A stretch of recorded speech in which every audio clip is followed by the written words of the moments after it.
Then Duncan finally called.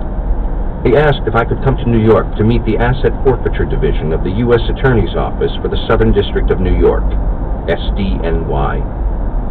It turned out that we weren't on our own. Something was cooking. It was one thing to talk to New York State prosecutors, but an entirely different thing to talk to U.S. federal prosecutors. The fact that it was the Southern District of New York, which was colloquially known as the Sovereign District, meant this had the potential to be even bigger than I'd hoped. I flew to New York, and on a cold, gray February day, I went to the SDNY at 1 St. Andrews Plaza. There was no way to drive directly to the building, so the cab dropped me in Foley Square, a triangle of patchy grass and barren sycamores in the midst of a confusing concrete jungle of law enforcement buildings. It was soon lost. First, I walked into the federal courthouse, then the Metropolitan Correctional Center. After 10 minutes, I at last found the SDNY, an ugly fortress-like structure that didn't match the grandeur of the other nearby government buildings.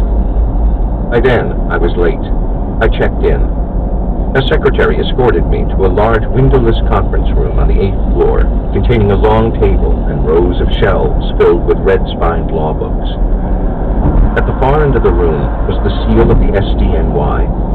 Although everything was government issue and worn, I knew I was at the center of one of the most powerful law enforcement bodies in the world. The room could hold about 20 people, and I was surprised to find it half full. I walked around the table and introduced myself. There was Duncan Levin and one of his assistants, Todd Heiner, a colleague in the Department of Homeland Security, and Sharon Levin, head of the Asset Forfeiture Division, no relation to Duncan, along with 2 lawyers who worked for her. There were 2 others present as well, but they didn't hand out cards and remained conspicuously anonymous.